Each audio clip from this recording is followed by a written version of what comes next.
like boobies. You like boobies. Vicky likes boobies. You're tacky and I hate you.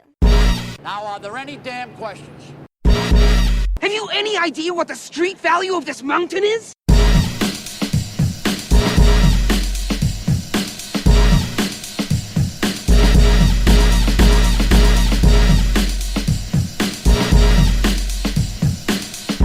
This is a nice fish, you know? Big fucking eyes, but a nice fucking fish. No topic too absurd, no statement too asinine. We're nerdies and we're talking to you. I'm Mike. I'm Justin. Hey, coming through the door is Justin. Who's not in the other window? It looks like a plastic bag. Doesn't it? Like a Ziploc bag. Like Kyle. Is someone about to suffocate us? Kyle snacks. He's got snacks? Snacks or Do you have enough prophylactics. snacks for the whole class? I got snacks. Yes, you do. You even shove in your fucking face. Dude, after dinner mints are so good. Okay, anyway, I don't think Kyle's there. Kyle. Oh. Well, then Vince here. Yeah, Vince here. Who's Snack Boy? Joe. All right. Maybe Kyle will come back. You never tell anymore. Anyway, so, in the interest of time, no beating around the bush. Justin, you had a story involving your son. Yeah, I wanted Kyle to be on this one. So let's get into the more serious thing then. Oh, yeah, we usually like to start with rest in peace. If there is one to be had. And this is a pretty big one this week. A face from all of our childhoods. A silly, goofy, funny face who would pop up every once in a while in a few other places. Paul Rubens, a.k.a. Pee Wee Herman. That's right. You probably heard about this one if you're listening to us. It really sucks there's no more Pee Wee. Mm-hmm. Well, This was the first time I've seen a celebrity death that I read out loud in the house affect my child. Really? So I showed him Pee-wee's Big Adventure a few years ago, and it's become one of our things that we watch at least once a year. Then I found, thanks to Tubi, and I think even Netflix had it for a bit, but Pee-wee's Playhouse was on streamers for a while. And so he's watched quite a few episodes of that. And this one kind of he's like, oh, that sucks. Normally he doesn't. Yeah, right. But I'm just saying any kind of reaction at all. Because normally I'll I can rattle off someone who's passed and he's like, who? And I'll be like, this person from that. And he's like, oh, okay. And then, but this one was oh man. It really, for a couple minutes, he was just that's terrible. I was like, yeah, well, I mean, he was 70, right? He's 70. It's crazy because he was in one of his early movies was Cheech and Chong's Next Movie. Yeah. Where he played the bellhop / Pee-wee. But I got to give him so much credit because it was one of his more dramatic roles, Blow. He was really good in Blow. Phenomenal in that movie. 122 acting credits. Buffy the Vampire Slayer. Buffy the Vampire Slayer. He basically replayed that character on What We Do in the Shadows. Oh, yeah? They have an episode where they have to go before the Vampiric Council, and it's a bunch of actors who have played vampires in the past, but the characters aren't named after those vampires they played. It's their own people. His character's name is Paul. That's great. His death was Killed his twins there. His death is still one of my favorite deaths in any movie, where he's just and he fucking does the little kick to the fucking wall. Gets me every time. He was the voice of Locke in Nightmare Before Christmas. Was he? Yes, he was. He was the original, what was the droid from Star Tours? The original droid. Yeah, he was Rex. DJ? Rex, yes. Rex. Original voice of Rex. He was the original voice in the flight. He was the voice in the Flight of the Navigator. The ship. Mm-hmm. He was Penguin's dad twice. Twice. Was he twice? On Gotham and in Batman Returns. That's right. Mm-hmm. He was really good in Gotham. Yeah. Yeah. whenever he got to play, there was something naturally kind of twisted about him, the whole man-child thing. So whenever anything became really serious, it's like when a poodle attacks somebody. They're way too cute to do damage, but then you see the damage they do. What about the spleen? The spleen. Yeah. Spleen. Justin, you've never seen that movie, so you kind of have to now, I guess, right? No, it's weird. I don't. Odd. I think you do. You owe it to him. I don't have to do anything. Question. Do you think when he got to the pearly gates, he told them Large Marge sent him? I think they went paging Mr. Herman. Mr. Herman, you are needed at the front gates. He's a voice on Star Wars Rebels, RX-24.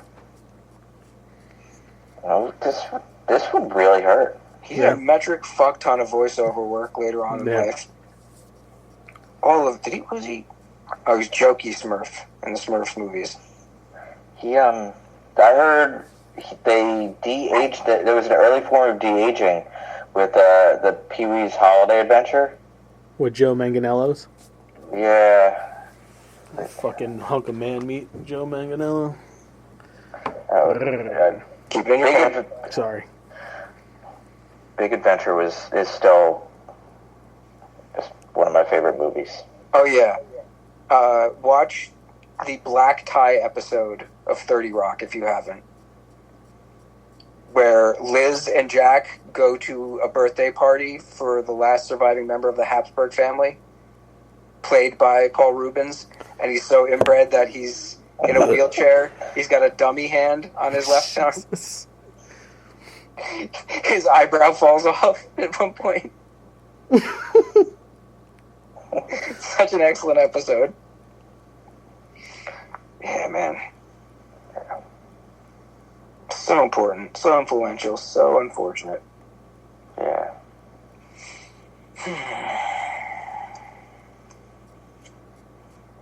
Man, everybody loves Raymond. He was all over the place. Yeah, man. Yeah.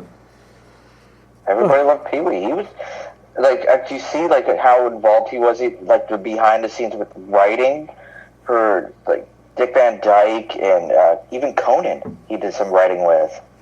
Matilda. I forgot he was in Matilda. Yeah. He was in Moonwalker? Wait. What? Wait. Who was he in Moonwalker?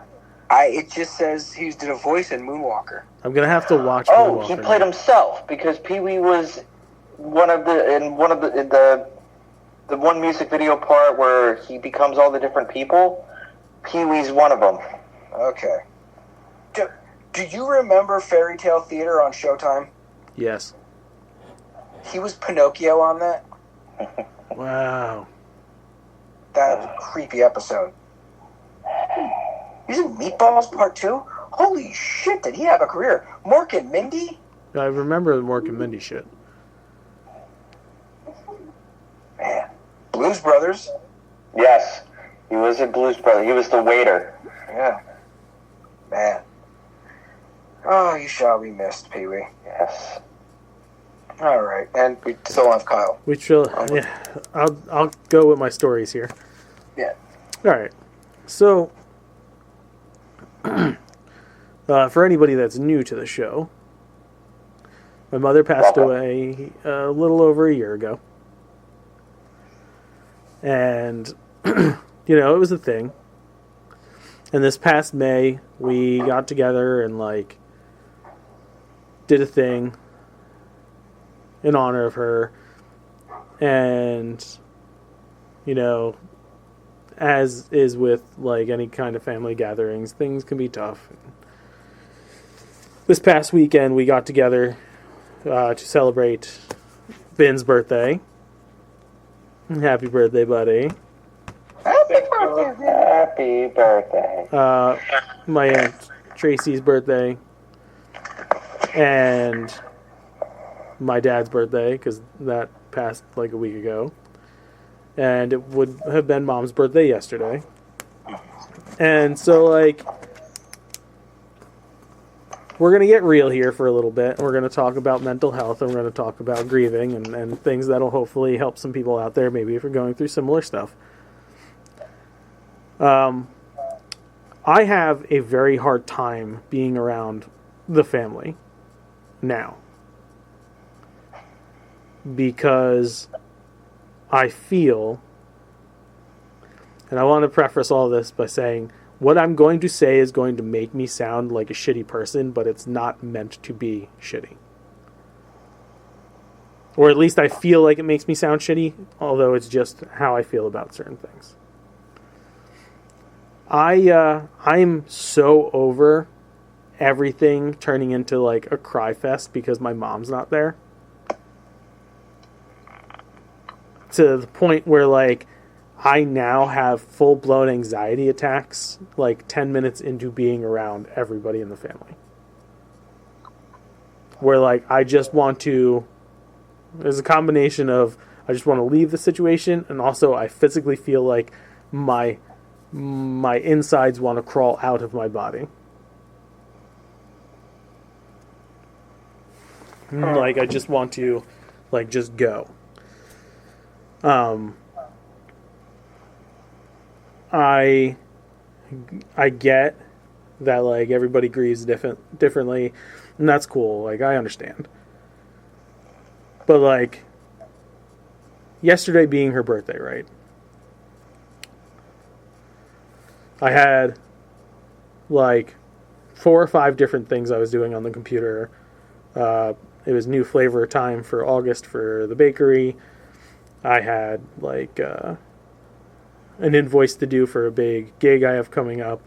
To get all my bullshit tax records in order. And each month I electronically file all my stuff so that when it comes time, it's easier to like just find and here's my folder for the year. So like, you know, business stuff. So I'm like, okay, cool. It's time to go on Facebook, throw up the new flavors, the link for the page and all that. And I get on there and like the first thing I see is a post from my dad, which is fine. Like I expect that, right? But then there's like 4 more just posts after that. And I just like I started to have a fucking anxiety attack.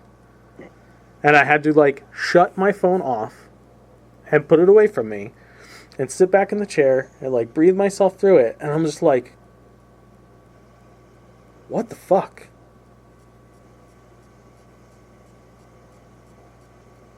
So like, you know, I calm myself down, I go about my business, I go back on there, I quickly put up the stuff and I stay off. The only interaction I had yesterday on Facebook was like our normal group message, but it's just on Messenger. Like I don't have to be on the actual Facebook app.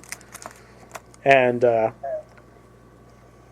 I just kind of like stopped doing any work yesterday, and I hang out with the kids and I with Ashley, and I just kind of go about the day. And my sister texted me last night, and she's like,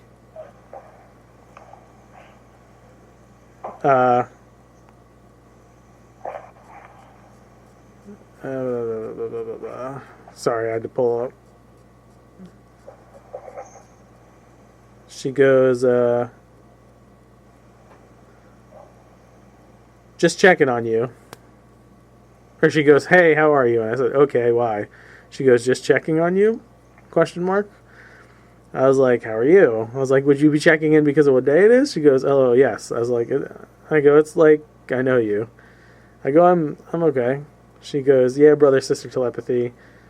She goes, I feel like an asshole because I didn't reach out to you sooner. I was like, it's fine. I was talking to Tracy today.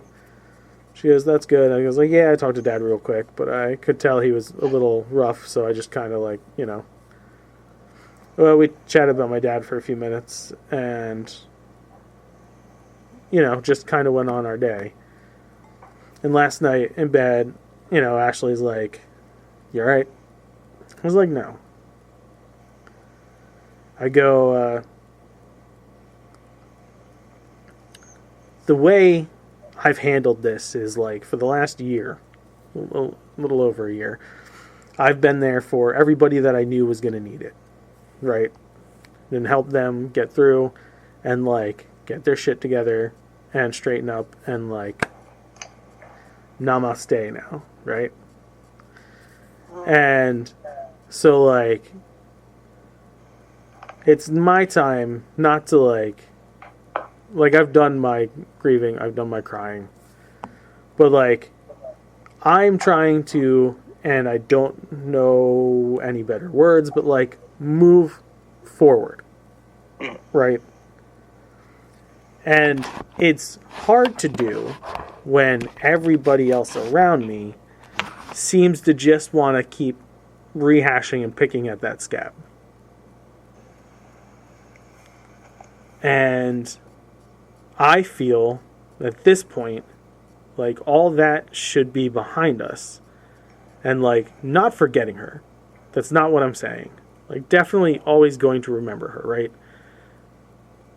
But, like, if we're going to approach this every time we get together, or every time there's a something, maybe we put a positive spin on it and tell, like, a good story, right? Let's not turn into drunken crying messes over it every fucking time. I am so done that, like, I just don't want to be around anybody. Question. Yeah. Was this was this because of this Sunday? Was, like, were people crying about it? I missed it. So No. Well, yeah. I mean, Sunday's just like it's like. So, when I was talking to Ashley last night, I was like, you know, I was cool with. We got together on the anniversary of her death, right? And we had the thing. We did the thing, right? Everybody cried again. Everybody, like, I'm cool now. Like, let's just fucking move on and not make every time we get together, life sucks without her. Like, yeah, no shit. But we're not helping each other by being in that mindset every time we're together. And, like, my dad texted me today and he's like, hey, you okay? You and your sister didn't post anything about your mom yesterday on her birthday. I'm like, we can talk tomorrow about, you know, what's going on and how I'm feeling. But, like, I didn't post anything on social media for her birthday. One, she can't fucking see it. And two, again, I'm tired of being fucking reminded. My day normally is a reminder that my mom's not here. I don't need to go on and see, like, 30 fucking posts about happy heavenly birthday, happy this, oh, we miss you. Yeah, everybody fucking misses her. But this isn't helping anyone. This especially is not helping me or my sister. The ones that, like, I don't think anybody else thinks about it when they post this fucking shit, but it might hurt us a lot when you post this stuff. Like, one of her coworkers constantly posts these videos of her from when they worked. You want to show the people you work with, or you want to text message it to other people, that's fine. Don't put it on social media where, like, I can fucking see it, because I don't want to. I don't want to be reminded every time I try to do something that helps me get past the fucking problem.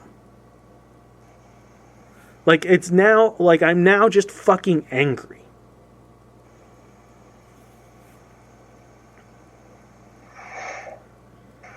Like, and I get it. I really do. I know everybody has their own thing. And it's fine. And I'm not asking everybody to change. And, like, for me, then it means, like, I'm going to have to come off of social media then. Right? It's easier for me to remove myself from the situation than it is for me to, like, blow up on a bunch of people. But, like, think about these things when you do them. Like, it's cool that you're putting it out there because it makes you feel better to address the situation in such a public forum. But, like, think about the other people that person's life had touched. Like, think about those children. Like, it's awesome that you all think about my mom, but you don't have to keep reminding me she's fucking dead. And that's what it is. That's what it feels like. Like my dad and with my sister's wedding. Like, he wants all this shit. He wanted my sister and Keith to put once Kelly gets walked up to the wherever Kyle's officiating from. I'm not gonna say altar because it's not a fucking church. Pulpit. Sure. And like for them to put roses on the seats for Keith's grandfather that passed and for my mom. And I'm like, why would we want to make them cry any more than they're already going to cry about the happy thing that they're about to do? I'm like, what is wrong with you?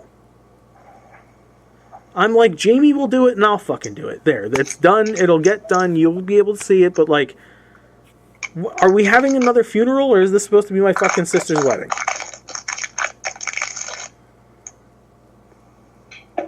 Yeah, it kind of sounds like there's just two sides of the coin operating in the same realm where you're like, let's move on, and everyone's kind of still like... Isn't that the fucking healthy thing? Isn't that what we're supposed to do?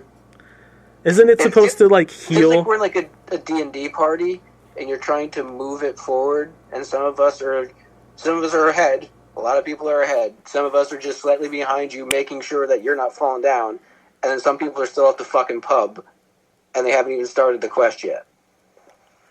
Yeah, it's eye of the beholder, I guess, too. Like, you know, we're not born with like a template, a rule book. Like, this is how you're supposed to act. So, like, you know, everyone's kind of got there. And what sucks about a lot of the shit you were saying is that some people are kind of sympathy stalking, and it's like, okay, yeah, like, what do you want? What do you want to? like, watch the video in your own film. Like, you don't have to post it. Right? I don't know. Like, oh, you want everybody to comment, oh, I miss her too? Yeah, no fucking shit. Everybody does. But you know what? My mom was also not a fucking saint. There was times where she was a pain in the ass. She was a human, just like everyone else. You know? But like, I want to, like, I'm not saying don't ever bring her up or like just completely avoid her memory.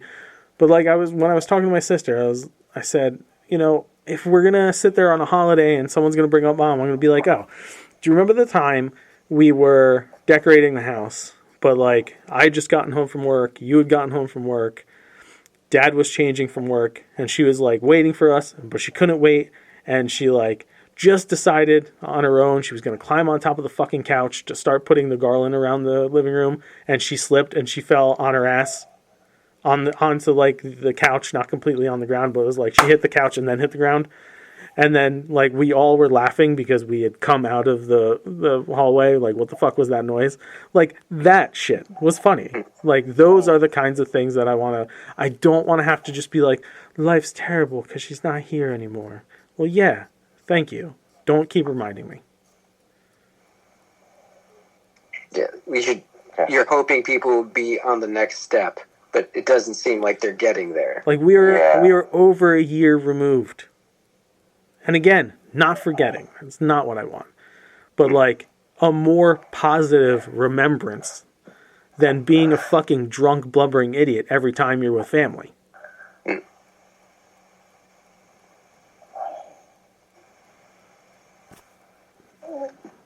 Okay, you said your piece. Well, you said one of your pieces. Yeah. Now Kyle's here. You can say the other piece. Oh, yeah, I can tell the pizza story now. So we moved... does anybody... Vinny said something. Kyle, did you hear most of that or any of it? Or the last part? Yeah. Yeah, no, I mean, I definitely got the gist of it. Yeah. I mean, I think what Mike said at the end is kind of how I feel about it, too. Like, it's kind of hard to just... Well, it's hard to expect everyone to move on completely, but it's also hard as an individual to just move on completely. It's just, I think people need to be more conscious and respectful of the way in which they bring her up and the timing in which they bring her up. Yeah, that works. Okay, get to the story about the idiot. All right.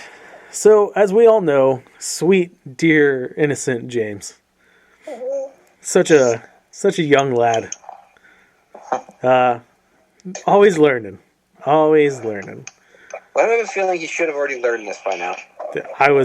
Dude. I hope I'm not overreacting when it happened to me yesterday. This whole thing, like, I hope most of you have the same, like, just what the fuck kind of face So he offers to make himself an Ashley lunch. And he's like, Ash, I'm going to make us a DiGiorno. She's like, oh, okay, that's cool. I was like, you do that. And so, like, he does the thing. He puts the pizza in the oven. It's good. He takes the pizza out of the oven. We're all good here. This is all fine. He remembered to take the plastic off. Like, it's all good. No, I know that's where you were going. I know that's where you were going. Yeah. Not that. So, like he could have put the cardboard underneath it. I'm waiting for that statement. Nope, cardboard's good. Nope, everything was fine. The whole the whole cooking process, fine. Okay. Okay. The pizza is now on top of the stove on the tray in which it was cooked. Right. Okay. So, I'm off to the side of the sink. I'm washing dishes. All of a sudden, I hear the exhaust fan go on. And I'm like, Did you not turn the oven off? I said, what the fuck are you doing? And he goes, I turned the fan on. I was like, I see that. But, like, is there smoke in the oven or anything? He goes, no, I'm trying to cool off the pizza.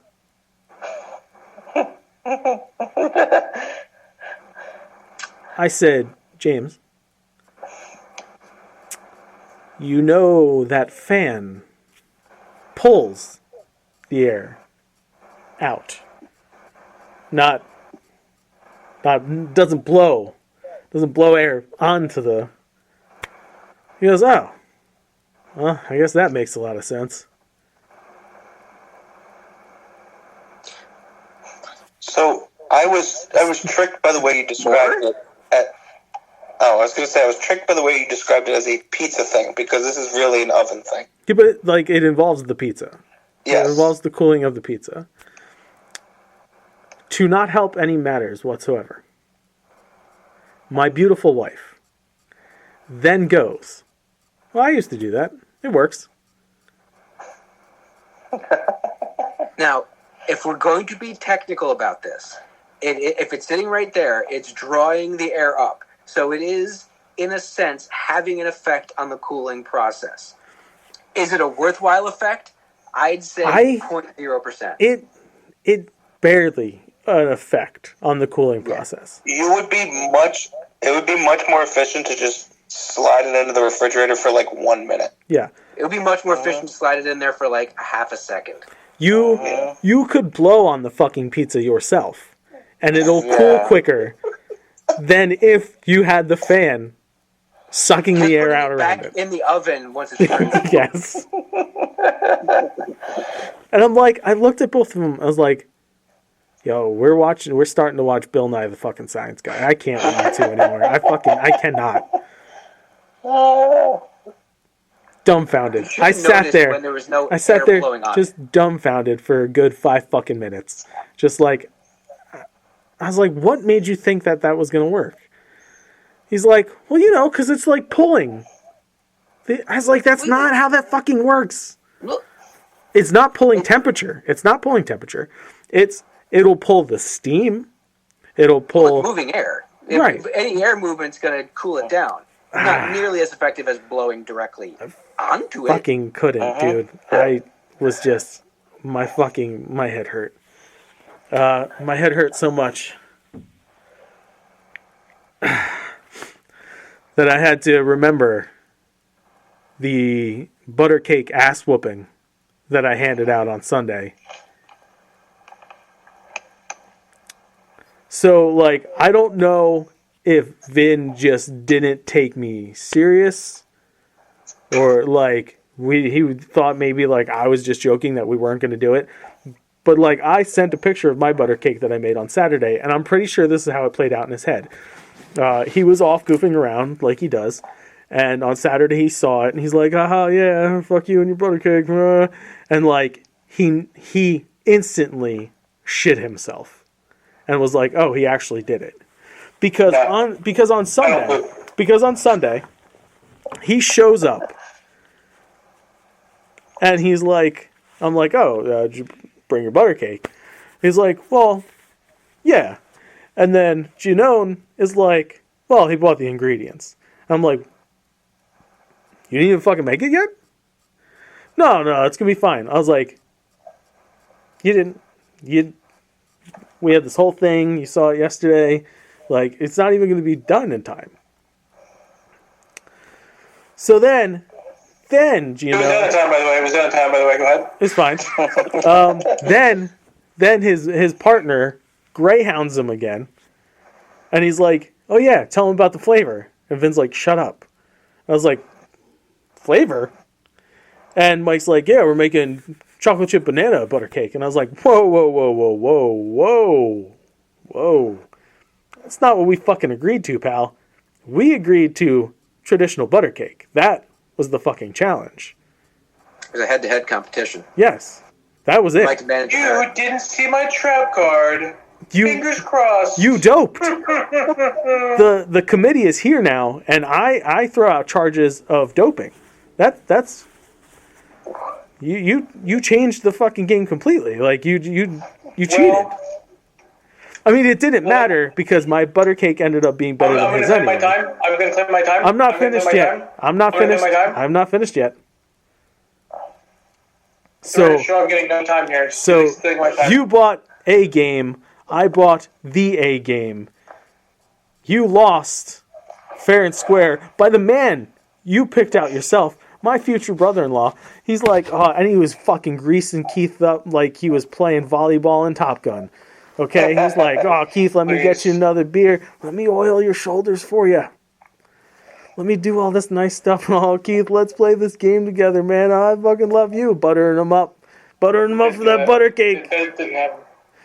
Yeah, but I mean, it didn't happen because he tasted mine and tasted yours, and he said mine was better, and so therefore cementing me as the victor. Yeah, he did.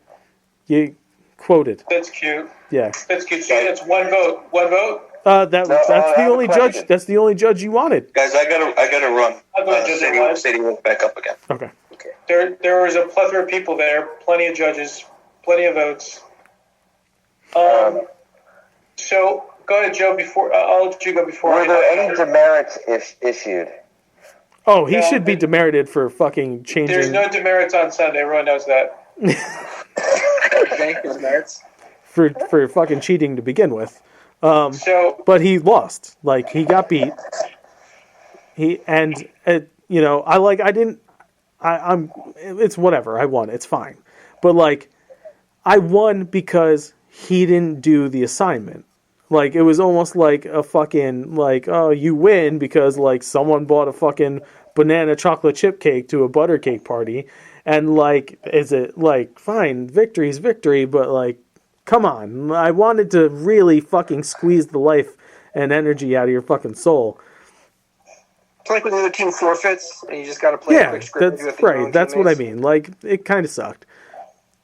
You know, he's over there, he's being the Joker of, like, you know, doughs and shit. I'm the fucking paladin of pastries. And this, you know, I was expecting better competition. Next time I should know just to go up against his brother. So, what's hilarious is let the record show Justin acknowledges I'm a game changer. From his lips to our ears, he said, I changed the game. It's not the positive.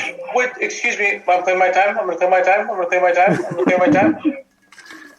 When someone says you changed the game, they're inherently saying, without saying it, it's a paraphrase for him, you're a game changer. Let the record stand there. Now, Keith is one of many judges. And to my knowledge, this is the only vote I heard in favor of Justin's doo-doo butter cake. That's not true, because I did talk to our aunt yesterday. Aunt Tracy? Yeah. Yeah, she told me she refused to vote. Well, she said... Well, sir. Oh, she voted for you. I'm gonna fucking light her up. She goes, I said, how were the butter cakes? She goes, they were both good. She goes, I don't love chocolate chips, though.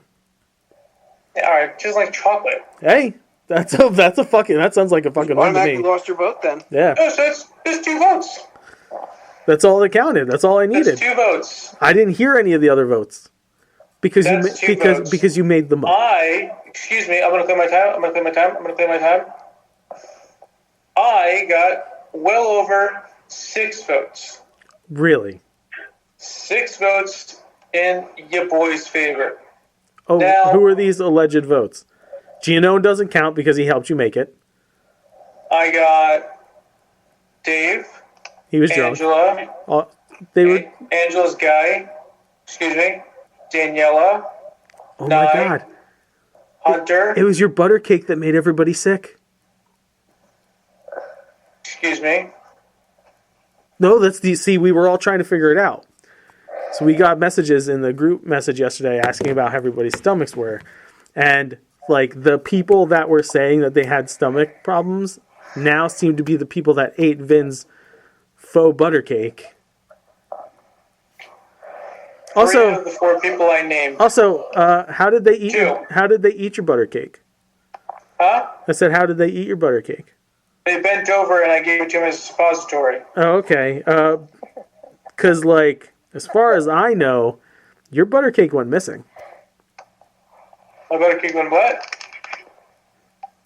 Yeah, I know. Someone put it up in the cabinet and I had to retrieve it. Okay. Like the true ninja detective that I am, and the saboteur you are. See, Let's also acknowledge that's where you're wrong. I didn't put your butter cake there. Know that making process of my butter cake. So I was a saboteur once, but twice. I didn't do anything to your butter cake. Not only did your I butter triple cake the was amount of votes shit you to had. begin with. It doesn't count. Listen, I give you your time. Excuse me, may I please have my time? I'm going to claim my time.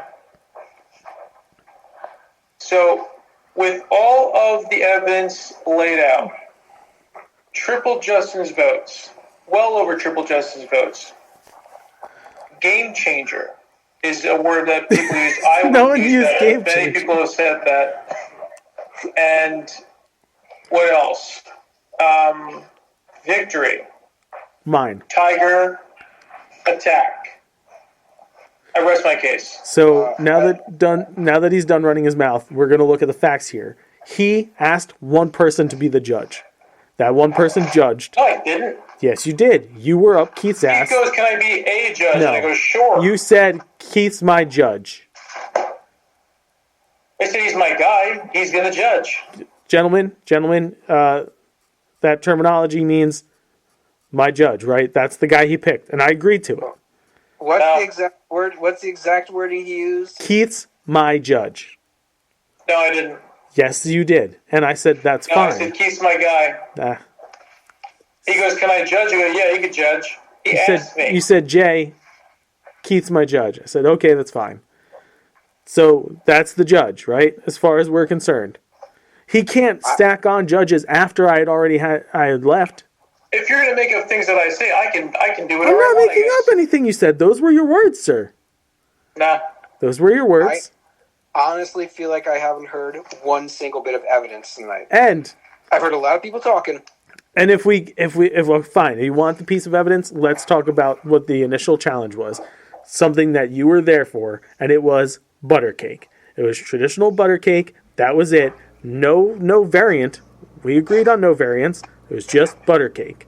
And this clown tries to favor himself in the eyes of the judges by adding flavors which weren't agreed upon. Well, joke's on you, pal. My traditional butter cake isn't the same as yours. So I think that you need to get your facts straight. Because, excuse me, I'm going to clear my time. Excuse me.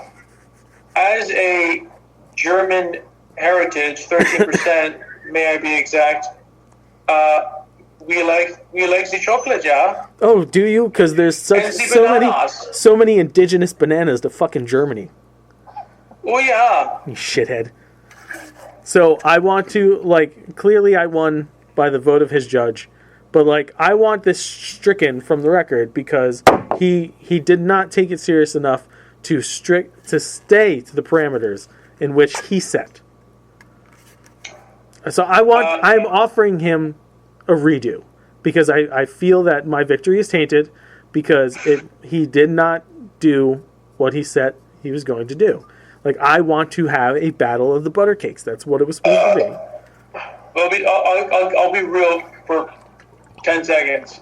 So, A, I forgot stipulations, and I called Mike in the morning. I went to shop for like 7:30 in the morning. I woke up, and I was like, "Hey man, you care if I make the butter cake at your house?" I was like, "I didn't have any time, like any day of the week this week, and I'm just gonna have to do it this morning." He's like, "Yeah, it's fine." He's like, "Are you putting anything in it?" And I was like, "Oh no, I was just gonna get it regular." He's like, "Let's do chocolate chips and bananas." I was like, all right. So I grabbed it, made it. I won. It's whatever. You didn't win. But whatchamacallit? No, and dude, Saturday, like, I think we went out pretty. I had to do sparring for the fight camp, shot home, went to beach house, and I was there. I fell asleep like 7:30 p.m. on Saturday. I had the longest day of my life. So. Sounds like excuses. Mike, Joe, what's the verdict here? I think you're both children. Now, I'd like to see a rematch. I think it does need to come down to it. If we're not going to have parity here, it's not an actual competition. Thank you. Here's the thing, though. I'm being real. I just laid my heart out on my sleeve. Justin is taking the rules and trying to bend them, okay? If I was taking the rules and trying... No, shut up. He's trying to bend the rules. He's making things up. He's putting words in my mouth. He's doing everything that a politician would do, and it is just a dirty game he's playing. Why? And I got to be honest with you. I got maybe frank for a second.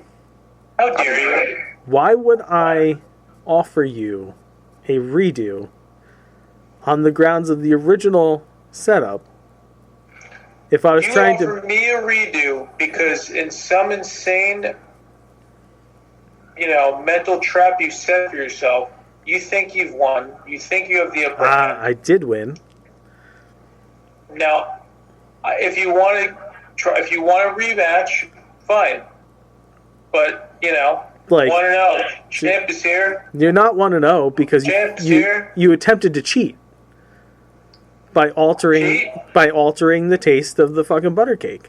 If I can quote the legendary head coach of the New England Patriots, Bill Belichick, I wasn't aware of the rules. Let's start the show.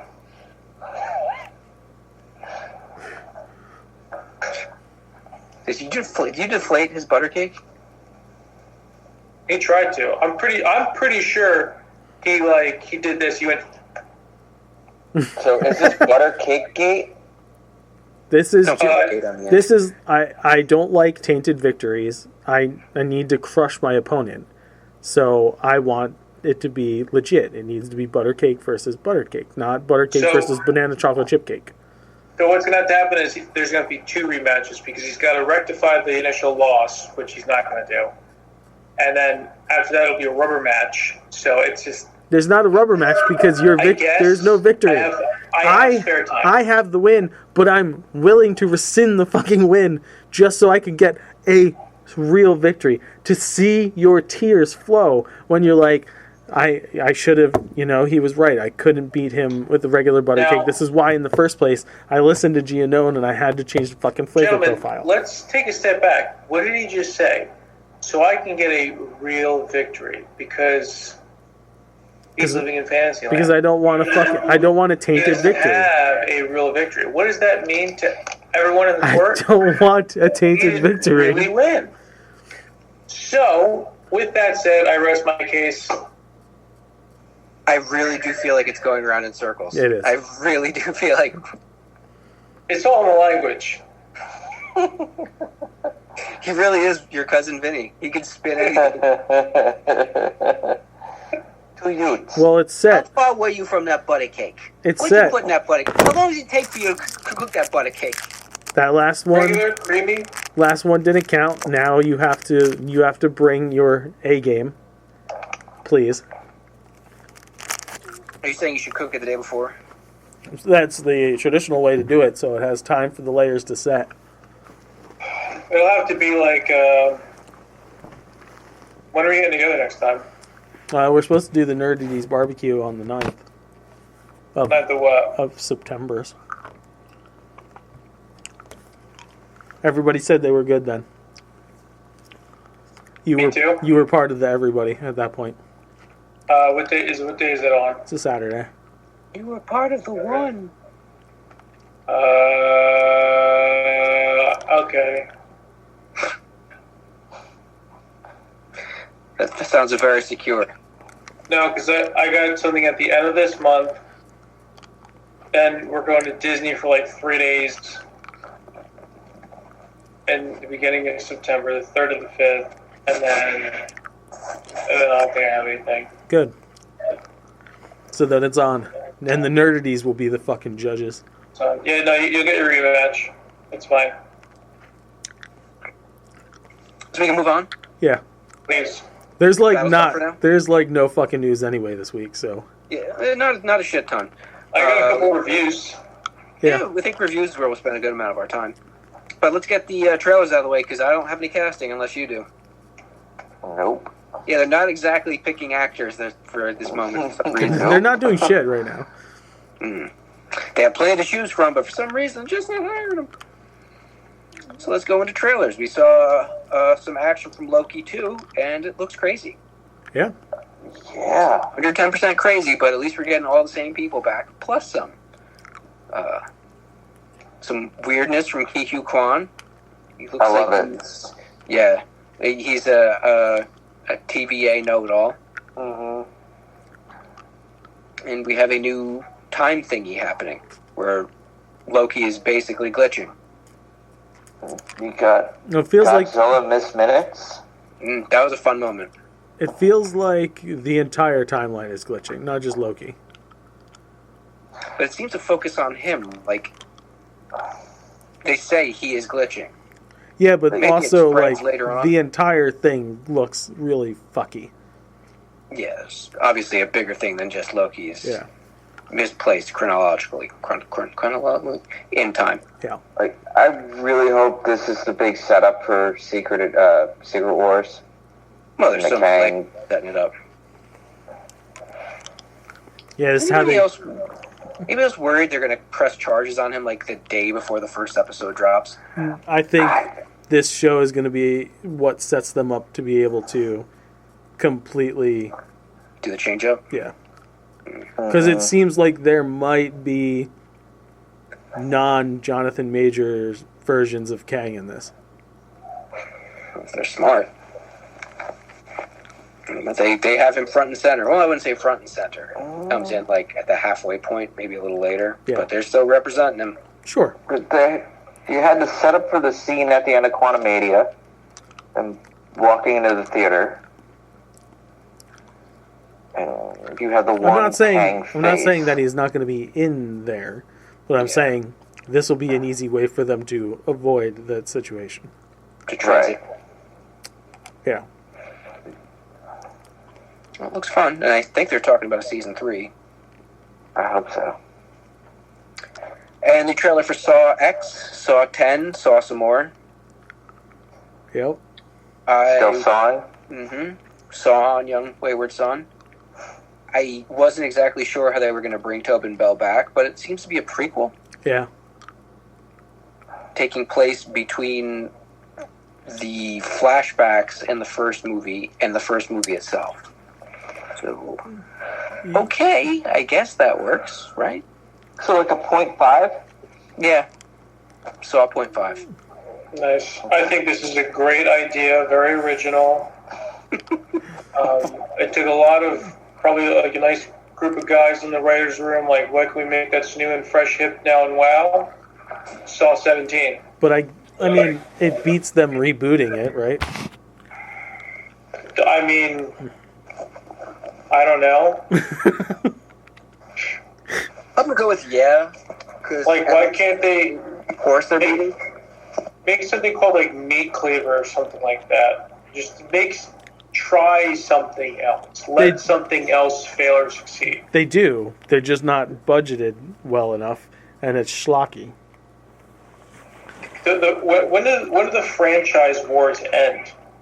Because this is like going on for years now. Like everything is like oh, the 5th installment of this movie that came out in 1993 that we remake every 10 years, but it's a sequel also. Because when you get things that aren't sequels to other IPs, you get hoity-toity Oscar-nominated films that no one gives a shit about. That's the problem. Yeah. There's no middle ground anymore. It's either your big... Comedies. Sometimes you get a $20 million comedy. Sure. Otherwise, it's giant blockbusters, or we made this for $750,000. It's in a foreign language, and it was filmed in an apartment. It's another fucking Wes Anderson film. Like, it's pretty much all that happens anymore. I forget what I was listening to, but they were talking about how, like, actors only do his movies because it's a Wes Anderson film. Like, they know they don't make shit.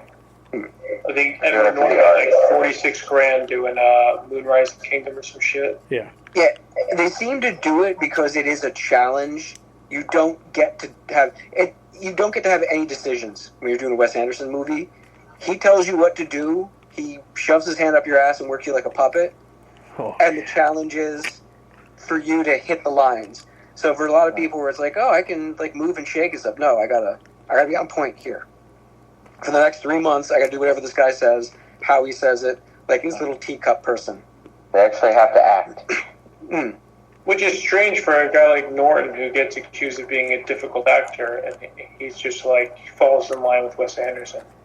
I think he likes the process. He's one of those guys who likes, if he agrees with the script, he likes the script, he'll go with it. Because that's been a problem with a lot of his movies where he needs to have script approval. And they're like, nah, bro, you're not getting involved with the script of the Avengers. We can find a new Bruce Banner. Peace. I wish he did. How about that? I wish he did. I like Ruffalo better. Mm-hmm. I like Ruffalo in the first Avengers. We know how you feel about Smart Hulk. Who? Smart Hulk. Not even just Smart Hulk, just weak Banner. Hi, guys. I'm Bruce Banner. He's pretty weak Banner all the time. Oh, no. In the Avengers, he's like, he's angry, so... Dude, he spends the first half of that movie scared of his own farts. Mm-hmm. Yeah. He's trying to stay calm, and I don't know, he has some pretty intense lines in that movie, too, where he talks about when things got dark for him and he tried to kill himself. That whole group scene, like that great ensemble piece, he's really the turning point of it. Mm-hmm. It's almost his movie if it wasn't Nick Fury's. Yeah. Yeah. Oh, that's a good seg. That is. Reviews? You want to do that next? Sure. Yeah. We can talk about that. I finished it. What? Secret Invasion? Good, so did we. Yeah. Wow, did that miss the fucking mark, huh? Oh, holy big plot hole at the end. Which part? Yeah. Well, all of it. Gaia is now the most powerful being in the universe. And how, and how ghosts, and who else's powers showed up. We're at the battle with Thanos now, apparently. Yeah. Well, I think that might have just been all of them over the years, but like, how do they all fit in one little glass thing? I don't know. Yeah. And like, it just like fucking ends. It did peter out. It didn't do the spy stuff good enough, and it didn't do the superhero stuff good enough. And you knew when he was going into fucking Russia to go meet Gravik, you're like, that's not him. It's not him. It was so obvious it was her. Yeah. Yeah. Yeah. And then, like, I hope the next time we see her, Galactus fucking kills her or something. Like, something. Because she should not be around anymore in the Marvel Universe. Well, did you guys have a problem with the fact that her and Gravik just knew how to use every single power that they inherited? Yep, instantly. don't have to train. Oh, I have antenna now, and I know I can make you go to sleep. Yeah. There's a lot of convenience going on there. Yeah. Like, when she turned into Captain Marvel, it's like... I know, like, oh, I can fly now. I have cosmic powers and pew pew pew. That's another thing. How the fuck does that work on a genetic level? Carol overwriting human DNA or Kree DNA onto Skrulls. Yeah, but like Carol's powers aren't genetic. Carol's powers were like she had an unfortunate smelting accident, and that's like it just happens, right? Well, it's like, stuck in there now. It's part of her DNA. It's yeah, not but it's not like a mutation. Doesn't need to be a mutation. Scientifically, isn't that how that would have to happen? Like, no, it's an alteration of her DNA, and it's stuck in there now. It's a part of her genetic makeup, and if you try to recreate it using fantasy boobajoob, it should work. I had liked the series up until this last episode. Yeah. The fact that last episode is like 30-something, it was the shortest episode. It was like 38. Yeah. Like, I kind of hoped they were going to kill Fury. If they're going to end the show, they just, how would that have fucking worked with the Marvels? Yeah. The Marvels could have been a prequel to this, because the timeline's all kinds of fucked up anyway. Everybody with Fury should have died. How about that? I agree with Vinny. And all of them should have died. And War Machine. Keep Don Cheadle. Well, I liked what they said with him. Well, actually, it's kind of fucked up, but I think they missed the mark when they said he's been in there since Civil War. Like, the first thing he should have said, if that was true, was, I need to see Tony. Like, something. He's in the middle of just waking up. You save that shit for Armor Wars. But it does make me look forward to Armor Wars, because think of all the trauma he's just been through. He's just been copied by someone. His face has been used to abuse the country, and his best friend died. And oh yeah, you're paralyzed. That fucking movie, he's going to be going through the ringer. But like that means a Skrull Rhodey was helping Widow out keep control of the planet. Which then doesn't make sense with the MO of the Rhodey that was in this fucking show. Well, yeah, because he was also the one who didn't turn Steve in Endgame. Right. It seems like at the point the snap had happened, or even before that, it doesn't make... Well, it doesn't make sense at all. None of it. In a lot of ways. Because Gravik was still working for Talos and Fury at that point. Right. Yep. At the point of Endgame.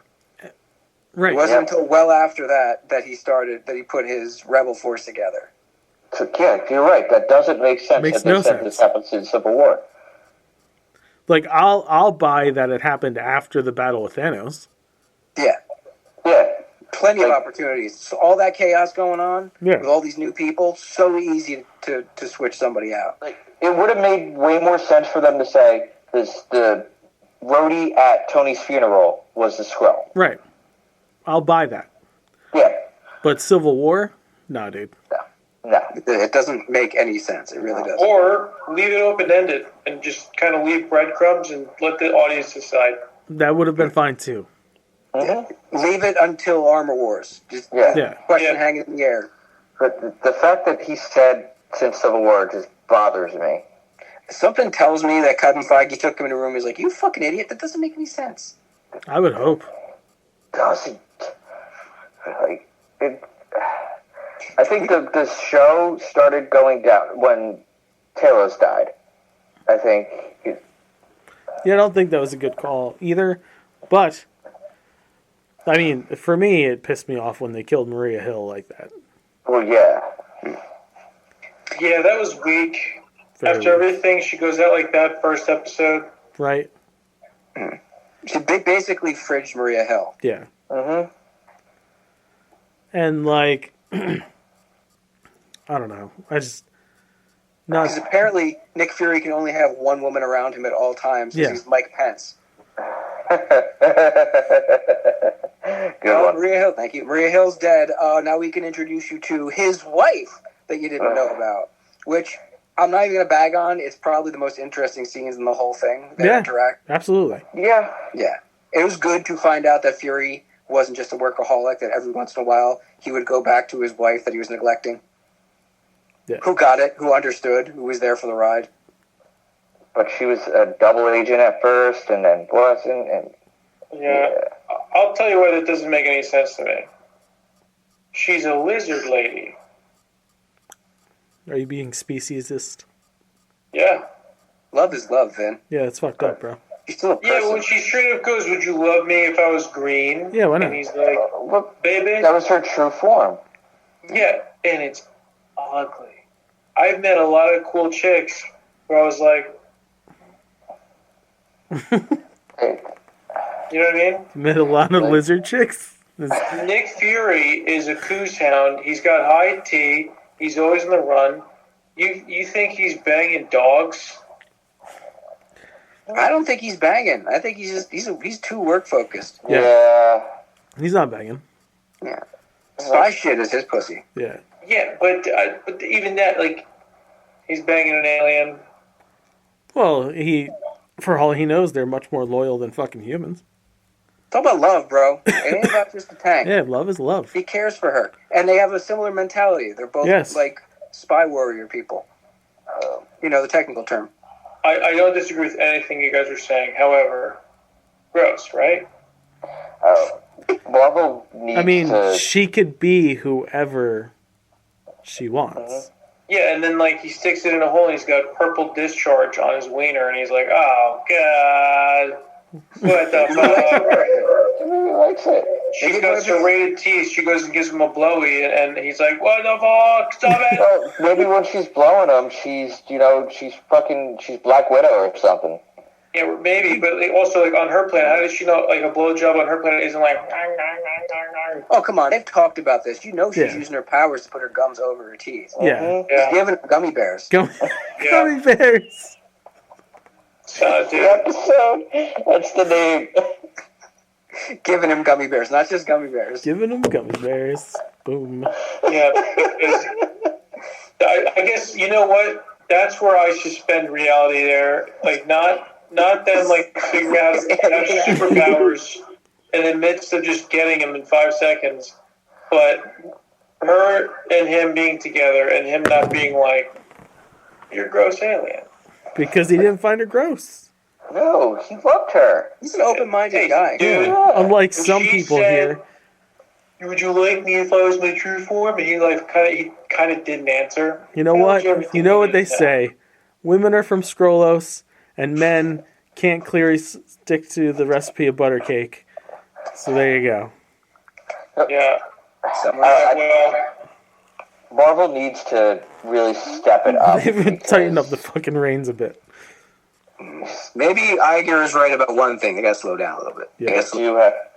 Like, the next thing we're supposed to get is Loki. Wait, what comes out first, Loki or Marvels? The Marvels.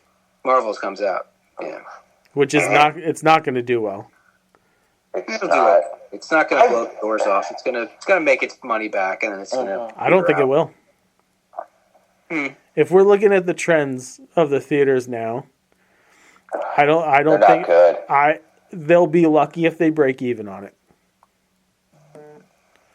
That and the fact that no one was like, was Miss Marvel or Captain Marvel, was that received well in theaters? The first I think it did one? $1 billion. Yeah, the first one did well. It definitely didn't lose money.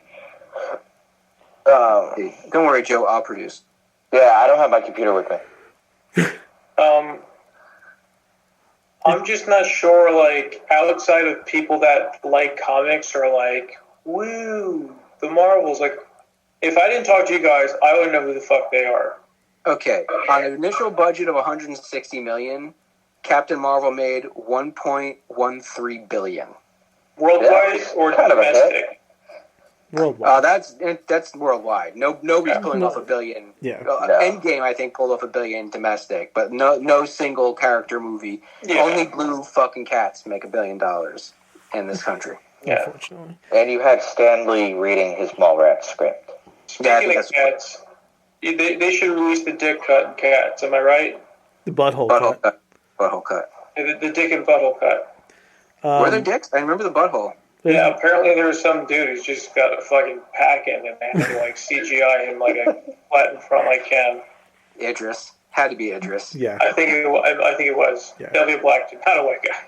It's Idris. Definitely wasn't Corden. Definitely not Corden. But yeah, No, I don't. I would be surprised if it does better than Breaking Even. I champion the fucking Ms. Marvel show, and I like Captain Marvel, but I loved it. They've not sold me enough on this fucking movie.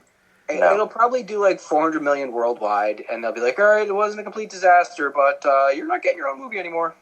Yeah. Yeah, especially after Thor. Especially because Eternals, like the movie's been flops. Yeah. Well, none of it's been good. So, except for Guardians. Wakanda Forever was a hit. Guardians 3 was a hit. But my question is, was Wakanda Forever a hit because of the death of... Well, Love and Thunder wasn't a complete bomb. Okay, Worldwide gross was 760, but it wasn't a mind blower like they sometimes can be. That's the way I'm looking at it here when we're saying it bombed, right? Financially, none of them have bombed, except for Eternals, right? I think even Eternals made its money back. Right. Yeah. So either way, like Ragnarok only made 800 million. I'm going by like quality of film here, right? So if we're holding it up against if we're holding it up against everything pre-Endgame, like most of the stuff has not been good. Most of it. Most of it. I totally agree. Even Multiverse of Madness wasn't that great. No, No Way Home was better. Yeah. And that's what I mean. Like, I don't think people are going to look at that and be like, "Oh, that one's probably good." The past 4 have sucked. There was writer strikes. James Gunn's not involved, so let's go see that. There was a meme I just ran into recently that had all the releases in order, and I don't agree with all of it, but it was like, oh, Guardians. It started off with, oh, Marvel's done, and then each one alternating was, okay, we're back. Oh, this one sucked. Like, Love and Thunder sucked, and the one after it, all right, we're back. So they really have been, like, alternating now between, all right, that was really good, and, oh, what the fuck is wrong with them? Eternals, on a budget of 200, made 400. So, yeah, that's breaking even these days. Yeah, because they got that budget doesn't amount for advertising. No, and they spent at least $100 million advertising. Yeah. Well, but I don't think. What's the next movie after that, though?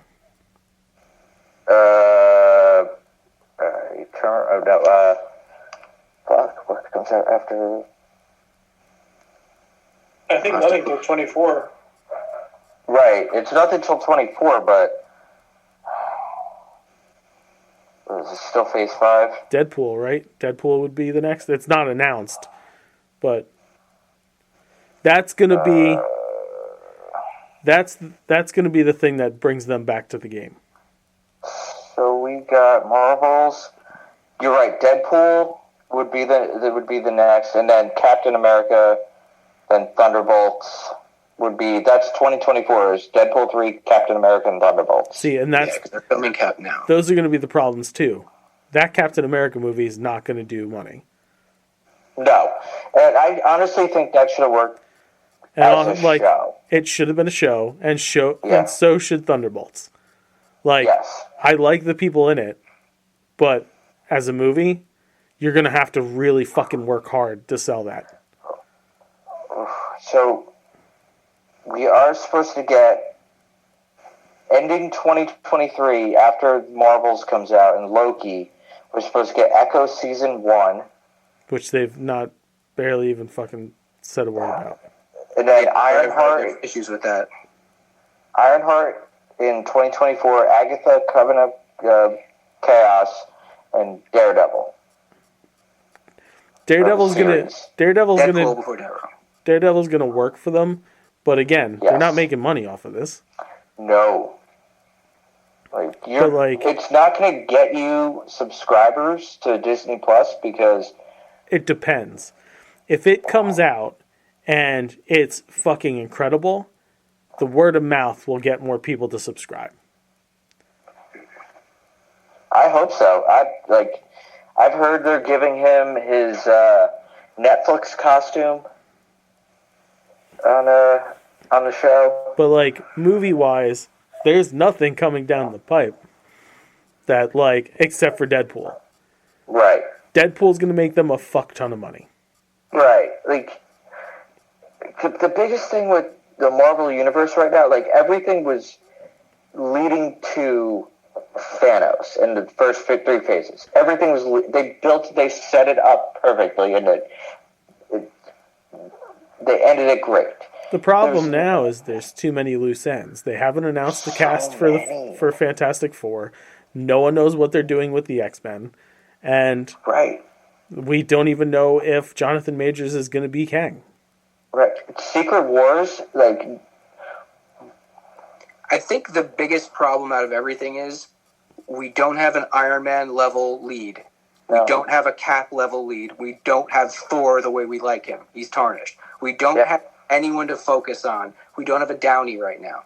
No. Good actors. Like, if Chadwick was still alive, he would be the king. Right. Him next to Hemsworth would be the leads of the universe. Right. They would be all leaning all over him right now. And, you know, we enjoy Shuri. We enjoy Letitia Wright. But she doesn't have that magnetism overall. There's nobody else that's standing out.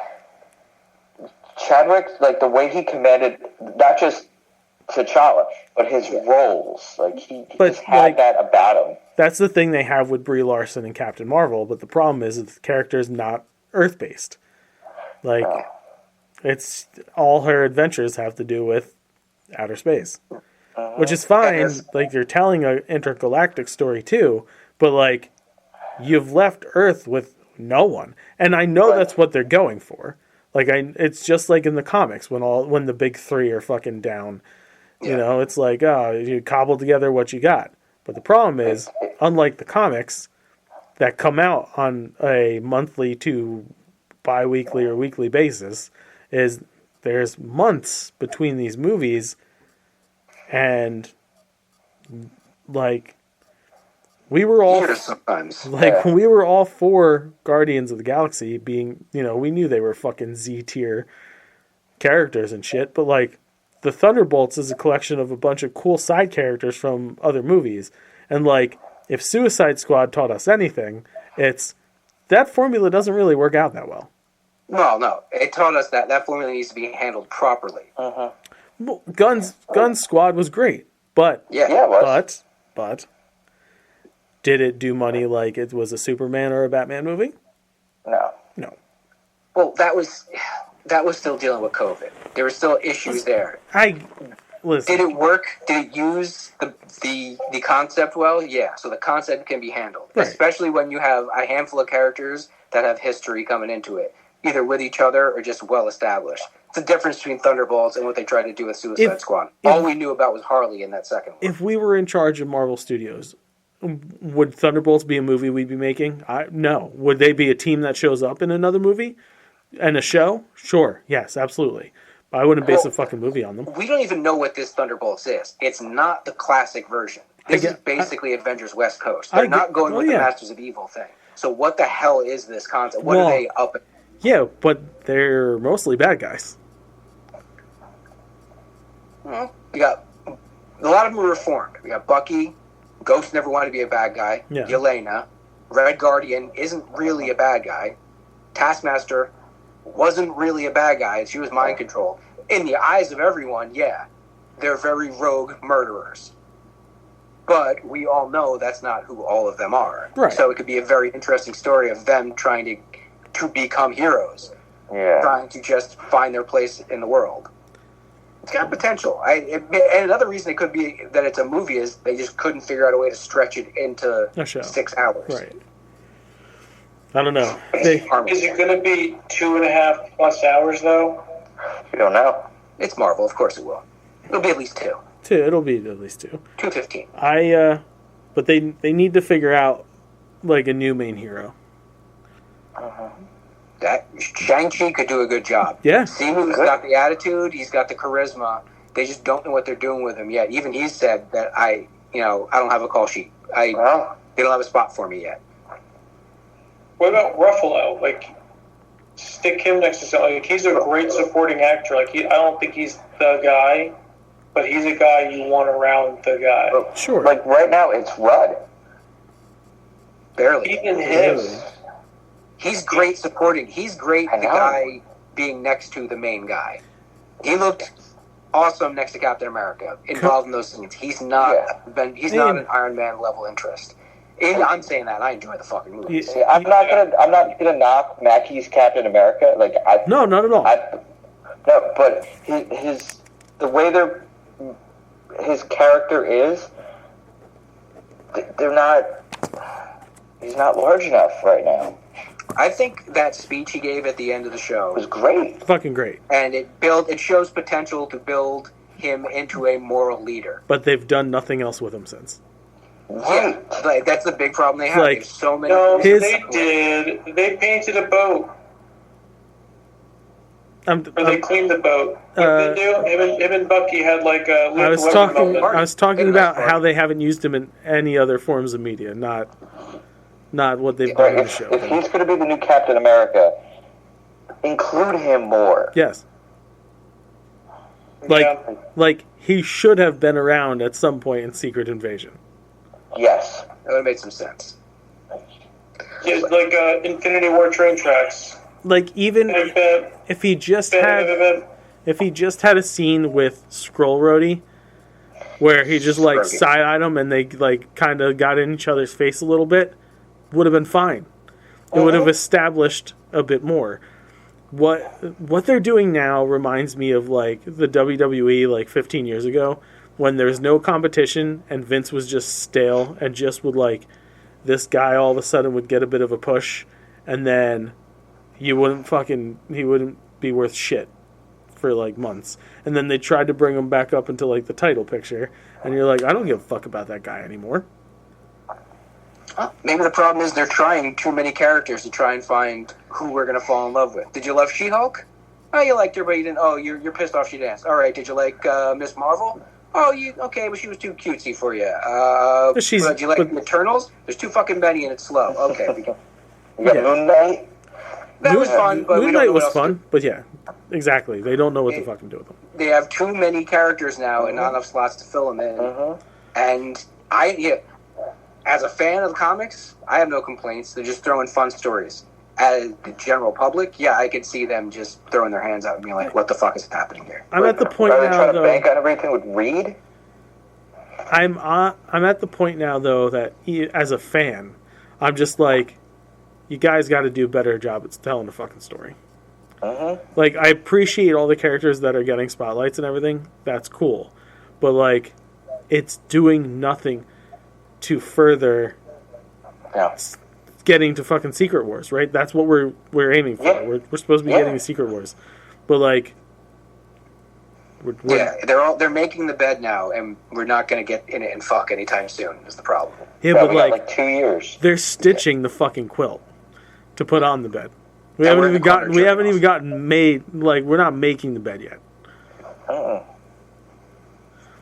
Okay.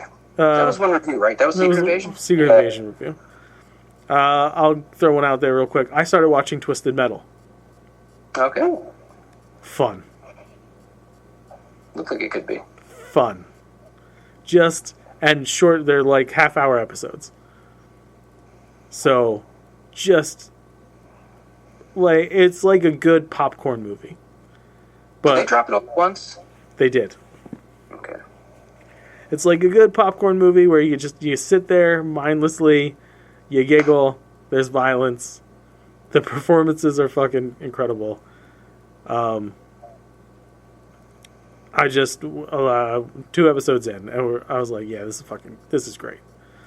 We are midway through the 2nd season of Only Murders in the Building.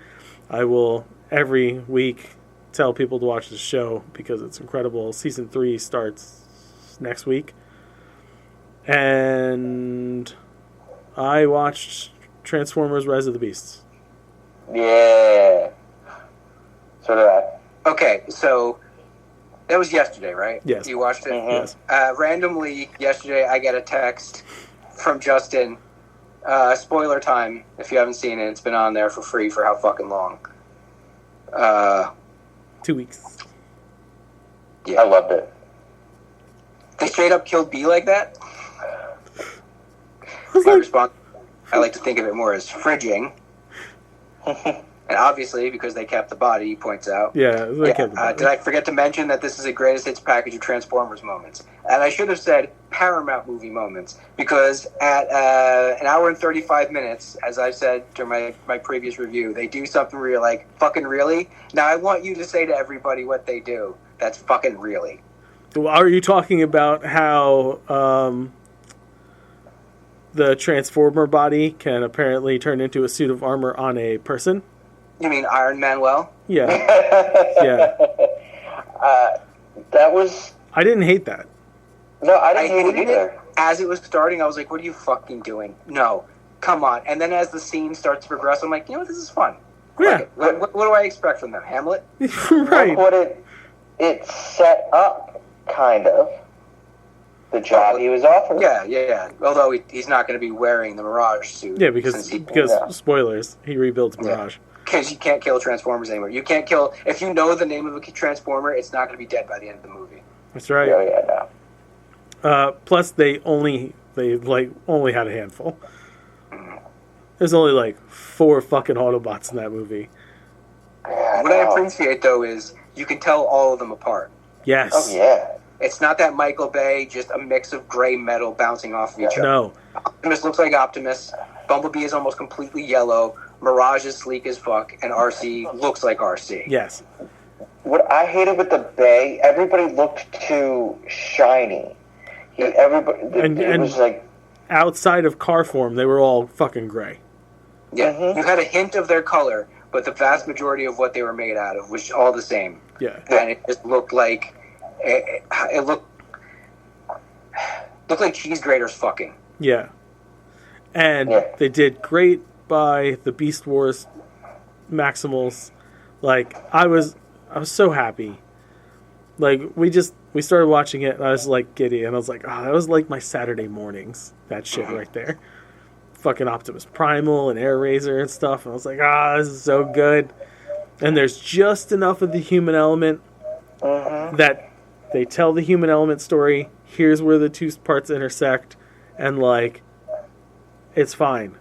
It doesn't have, like, we don't have to keep flip-flopping back and forth. There's a little bit of here, there's a little bit of there. I'm telling you, man, I was so happy with Bumblebee, and when I heard they were making the fucking sequel, I was like, yes, awesome. And then they announced that they were doing Beast Wars, and I was like, okay, great. And they didn't disappoint. Like, these two these movies are exactly what fucking Transformers should be. They do feel a lot more right than the Bay stuff. Anybody else notice that parents in Transformers movies are getting less and less time? Yeah. The mom only has one scene. Oh, yeah.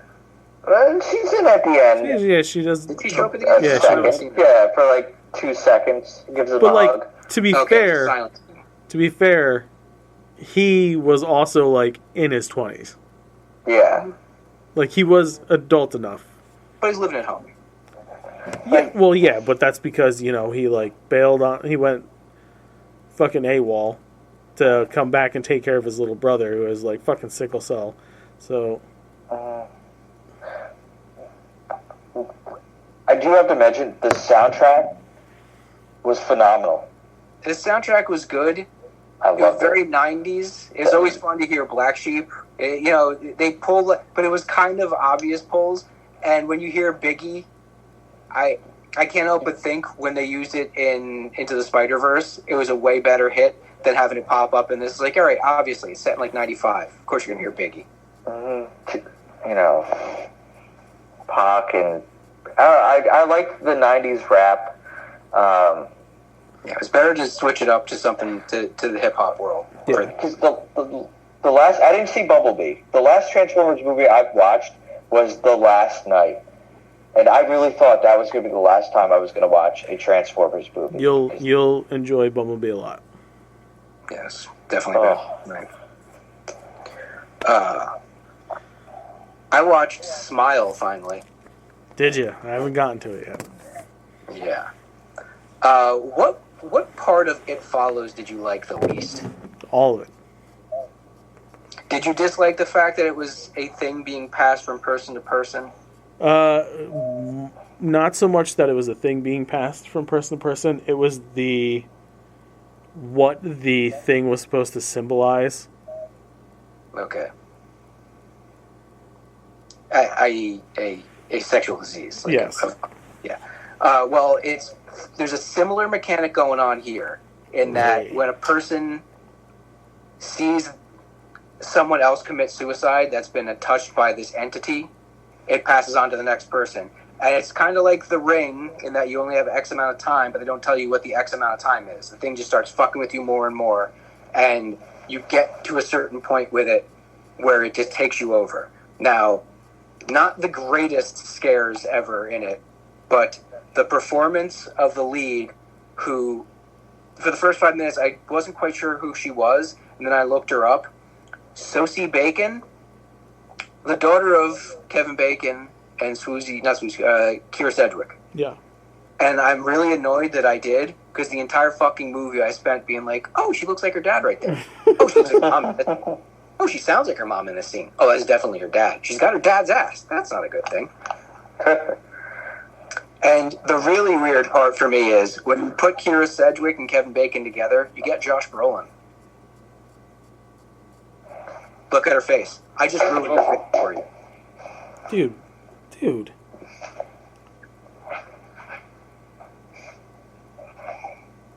You're not wrong. Am I wrong? No. I'm not wrong. I'm not wrong. No. Now, Otherwise, now I'm gonna have to think about Kevin Bacon's ass on Josh Brolin. And I was just watching Hollow Man today, so it all comes back around. It's worth watching a bit. Toward the end, there's some pretty fucked up shit that happens, so it's worth watching to get to there. And her performance is pretty great. She unravels really well. Oh yeah, and A-Train's in it. Oh no shit. A bit of irony, actually. A-Train's in it, and the guy who played the Flash on Smallville's in it. So 2 guys who have played speedsters are her love interests. Nice. Yeah. Any other reviews from yous? I watched the first episode of Sopranos. You've seen The Sopranos before. You've never seen The Sopranos? No. My friend came over and made me watch it. Wow. Not that I thought watching it, I just never got into it initially, and I was just like, whatever. It's weird. That's gotta be good by now. I have not gone back and watched that first episode. It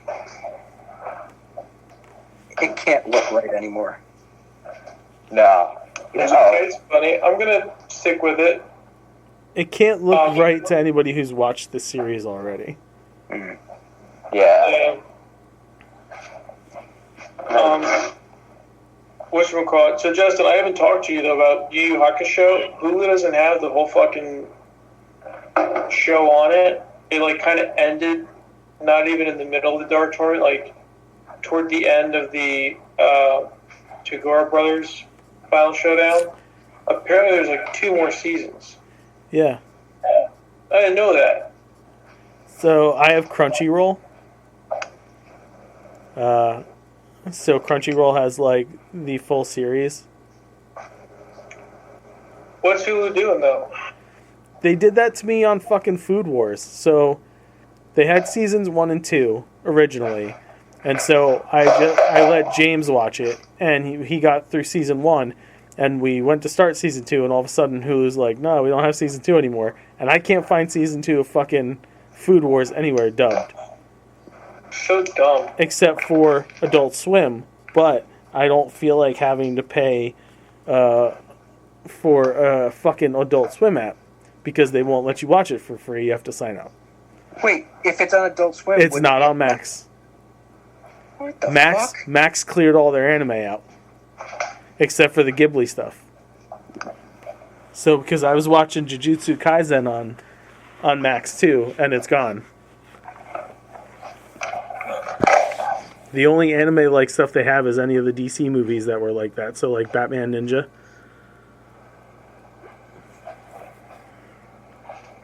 But, yeah. How many news items do you have? Because I only have, like, 4 things. I have 4 news items and one thing I discovered today. Quick discovery. Do you know Tubi's playing Skinamax movies now? Shut up. Really? Yeah. Softcore? Yeah. There are straight up softcore movies on there. No. Yes, They got there good are. stories, believe it or not. I don't believe it. I don't remember any of the stories. I remember. I saw the worst pair of titties on there today. Oh, it was so bad. Because she was a thin girl, and she got the implants, and, like, they rested too high. Yeah. So, like, it messed with the nipples. It's like, ladies, quality over quantity. We don't need them to be big. True. Do you remember the guy who played the original Sabretooth? Tyler Kind of Mane. looked like Zach Wild from... Yeah, he played Michael Myers in the zombie movies. I think he was in one, I remember, and it was something like an AI was like taking people over, something like that. Like they were in like a lab, and it was weird because it was kind of cool story, but there was also some fucking some fun. All right, let's get oh shit, it's Sabretooth. let's get into But the news. also- It is incredibly late, Okay. Yeah.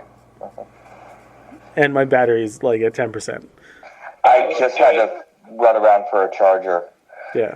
All right. Donald Glover and his brother, Steven, will be writing the Lando series whenever that happens. Whenever they're actually allowed to. They'll be writing it. Billy D. Williams is going to make a major Star Wars-related announcement soon. Do they have something to do with each other? Maybe. Fucking knows. Sony is making a bunch of changes to its theatrical releases. Yeah. Wonder why. I mean, can't have anything to do with the current status of all the people that will be acting in their movies. Okay.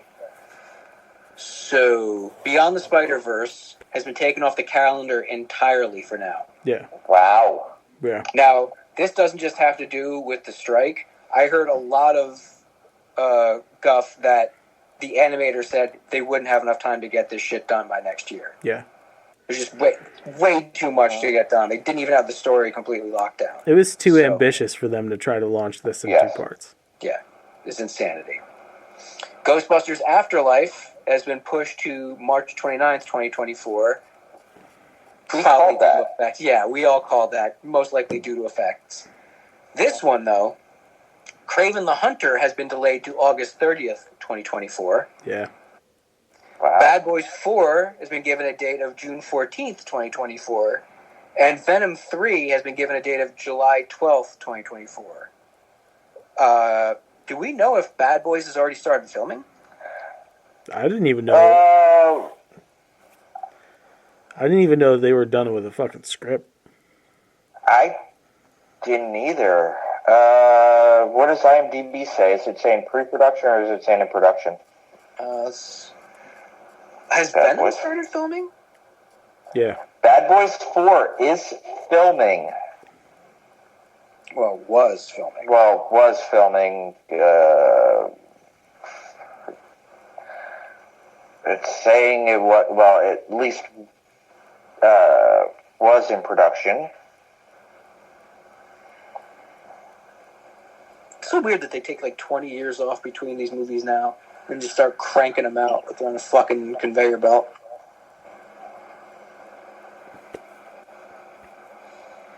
And while we're talking Spider-Man stuff, there's a chance that Spider-Man might end up in the Invincible animated series. What? Mm-hmm. Spider-Man is rumored to appear in Invincible Season 2. Supporting concepts, Amazon Prime has a TV deal with Sony. There's a Spider-Man Easter egg spotted in the trailer. Season 2 features the multiverse, and the cast includes Spider-Man voice actor Josh Keaton. No shit. Four bits of evidence right there that are fairly supportive. And that's all I've got. That would be interesting. You took care of one of mine. The other one is the Teenage Mutant Ninja Turtles Mutant Mayhem has already been greenlit for a sequel and a series. So that's cool. More turtles is always good. Early reviews are phenomenal. The Marvel Cinematic Universe is dead. Long live the Mattel Cinematic Universe. Because Mattel has announced 14 movie projects based on their shenanigans. So we know that Uno crosses over with Barbie. We know that Daniel Kaluuya is doing a serious Barney, right? Wait, they're doing a Barney movie? Yeah, he's been out talking about it. He's attached to it. He's gonna. He says it's gonna be very adult, not R-rated, but like, you know. So Barney's like Hellboy? I don't know. They announced a Polly Pocket movie, and it's going to star Lily Collins and come from the writer-director Lena Dunham.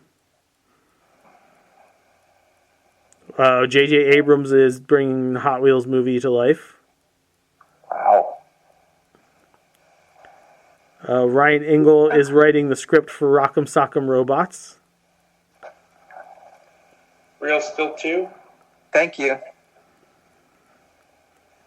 The American Girl movie is a real thing, not just a funny trailer from SNL.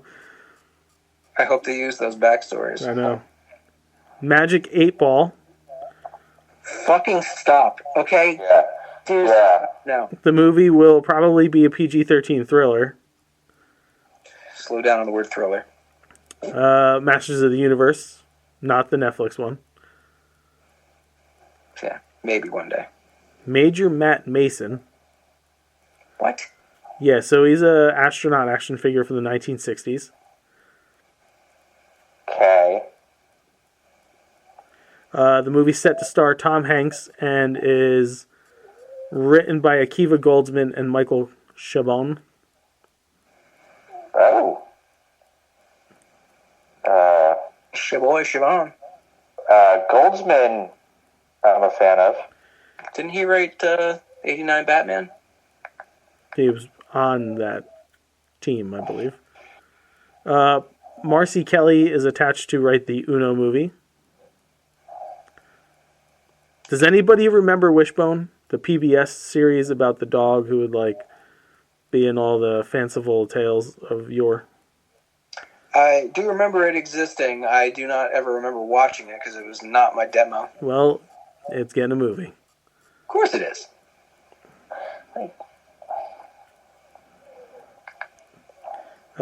Matchbox, the movie. They're doing a Hot Wheels and a Matchbox movie? Yes, they are. What the fuck is going on here? Thomas and Friends. Are you a diesel? Yeah. Directed by Mark Foster. Viewmaster. Fucking stop. Stop it. Which is going to be a horror movie. In 3D? I don't care. If you don't do Viewmaster in fucking 3D, you have lost your minds, Hollywood. And the last one on the list is Christmas Balloon. What the fuck is Christmas Balloon? It's a biopic. It's like Christmas Balloon will tell the tale of when Mattel donated toys to help make a young girl's dream come true after she tied her Christmas list to a balloon that was found by a grieving couple who worked with the toy company to fill the girl's wishes. Mattel looks to produce a family drama drawing from the story. But there's your Mattel Cinematic Universe, whether you like it or not. And that means the last bit I have here, and I'm upset that Kyle's not here for it. But it's time for the fucking food news, bitches. It's food. Food news. Yeah. I got one on right now. To Love a Ghost. It starts 2 minutes in. There's already fucking. Nice. All right. Haribo Gold Bears is unleashing a limited edition wild berry gummy berry pack. I'm all about berries. I like berries. Oh, it's good. Trader Joe's is going to have pumpkin spice empanadas this fall season. Made with real pumpkin and cream cheese. End of days. I'm down. About it. If you hated everything pumpkin spice, get ready to hate some more, because Swiss Miss is dropping pumpkin spice hot cocoa. Because, fuck. Ew. Cocoa's fine on its own. Maybe a little mint in there. You're good. Yes. This Couple next marshmallows. This next one is a must-try, though. Nestle Toll House is putting out hot cocoa and marshmallow-flavored morsels. Okay. Yeah. Yeah, there's potential here, kids. Some solid work can be done with those. Jelly Belly is releasing boba milk tea flavored jelly beans, a mango milk tea, a taro milk tea, a matcha milk tea, strawberry milk tea, and what looks to be a passion fruit milk tea. So there's that. Like Country Time lemonade? At first, and then it just dries your mouth out. Well, get ready. Country Time lemonade pouches are hitting a store near you. Actually, I just saw them in my shop right. Pouches? Yeah, pouches. So like Capri Sun juice pouches, but it's Country Time lemonade. Yeah, because they didn't already exist. I mean, this doesn't feel like it's news. Nope. They didn't. Now they do. Entenmann's is releasing cookie dough that you can bake. Like Toll House cookie. Yeah. The 3 flavors that are at launch are chocolate chip cookie, so Entenmann's chocolate chip cookie, fresh baked. That's going to be tasty. Cinnamon toffee cookie. It's worth trying. That's worth a try. And glazed donut flavored cookie. Ooh. Does it come with the glaze? It looks like it might have a little pouch of glaze. It better. It's false advertisement if you don't. And it has white chocolate chunks in it. Not too thrilled about the white chocolate chunks. Yeah, that says you just lost. But, guys.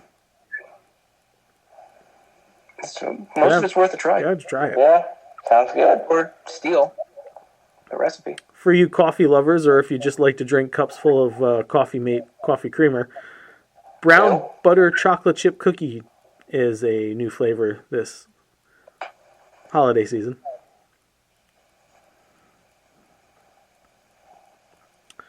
Dropping at Wendy's on August 22nd is the loaded nacho cheeseburger and chicken sandwich.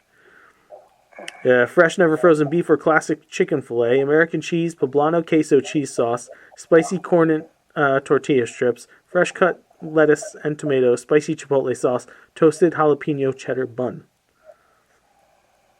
Okay. Yeah. Didn't Taco Bell do that? A burger? Well, the grilled, whatever. Okay. And that, kids, is all the food news for this week. All right. Anybody got a douche? Oh, do you have a story there, babe? Yeah, no, I thought I was missing Pennant. Yeah, I have a douche of the week. The man that tried to change the rules to his own competition that he challenged me to. I made no such challenge. I hold the title. I accept all challengers. They come out, which reminds my nerd, which is myself, because my title, the reigning, defending heavyweight champion of the world. Let me spell it out for you. JDP. Yeah. Yeah. Okay, I can only tolerate this for so long. We're going to actually have this competition. I know. We're going to have to be there. We're going to have to finalize this. Let me speak at you, whatever the fuck you say. We talk to you. You put words in your ears. Let me say words in a sentence. Let me form cognitive. All right. I got a few nerds this week. First of all, Tubi with their incredible Shark Month layout right now. So they've got softcore and sharks. Not only do they have Skinamax porn on here now, they have all 4 Jaws movies.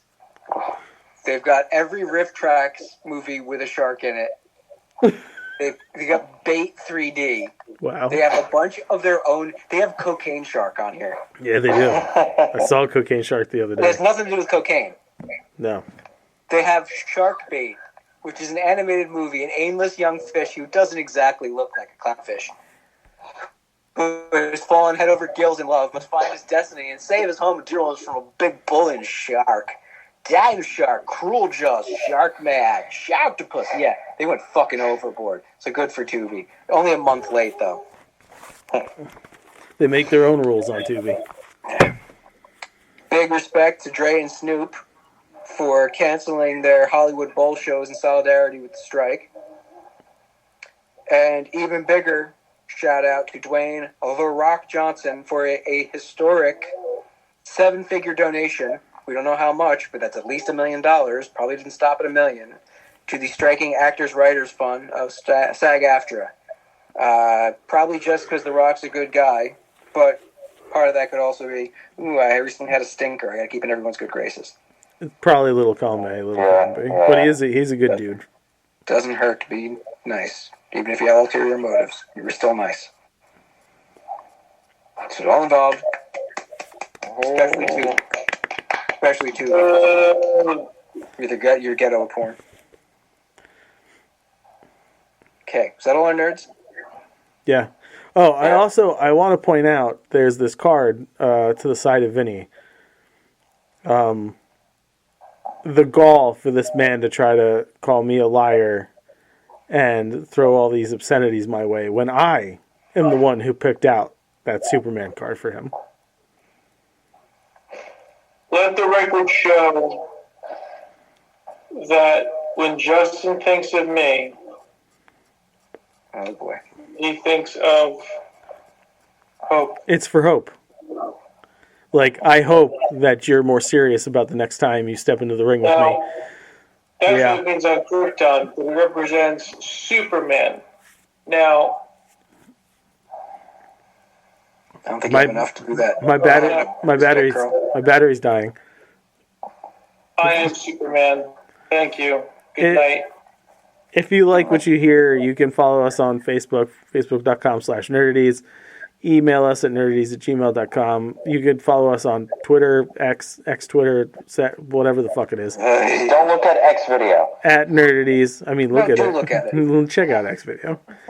It's not as good as actually it's better than Tubi. Go to nerdities.com, then head over to nerdities.myspreadshop.com to get everything you ever wanted with our fucking designs on them. You wanted stickers? Got them.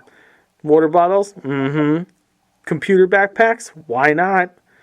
Baby onesies? You're fucking right, I did. Maternity shirts? Yeah. Holla at you, boy. I got you. Don't worry. Everything. Hoodies? Moisture wicking shirts? It's all there. Hemp bags. Hemp bags, motherfucker. Fanny. Is that bags made of hemp or bags to put your hemp in? Yes. Both. Fanny packs.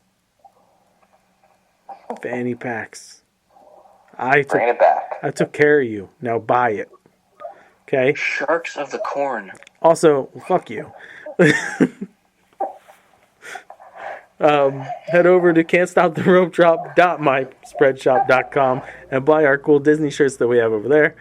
And listen to that podcast. A lot of you do. A lot of you that listen to that podcast don't listen to this podcast because my ratings on that show have been better than this show lately. Well, it might have the word Disney in it, so, you know. We have a poll. Yeah. Somebody answer our poll on Spotify. I have a poll, too. Yeah. Check out Joe's poll. Yeah. He'll pleasure you. Power top. Go to Sinful Creations by Justin, CINNFUL, creationsbyjustin.com. Order foods from me. It's delicious. And if enough of you start ordering, I'll put my award-winning butter cake on that menu as well. Doll Shark. A shark hunter's kill returns in the form of a possessed plush toy gifted to his son just before leaving him alone with a babysitter for the weekend. You have to watch that and give a review of it next week. Dude, you have to pull up Tubi and just watch the background trailer. They CGI'd the rain. Yes. That's And great. it's the same size no matter where they're zoomed in on people. That's awesome. All right, Joe. We would like a budget like those type of movies, even just to start out with. If you would like to give us said budget, please write to nerdities@gmail.com and sponsor Nerdities. We croon, we swoon, we will talk about your product and or business. And Joel's check us out on YouTube, youtube.com/nerdities. Hit the subscribe button. Hit the bell to find out when we're dropping new content, because we are, and we love it. House shark. Even a bathroom isn't safe. The man's house is terrorized by an unknown shark breed. I've had enough of kills you and your animals. sharks. See, I expected some kind of like house party shark. That's Right? what I was hoping.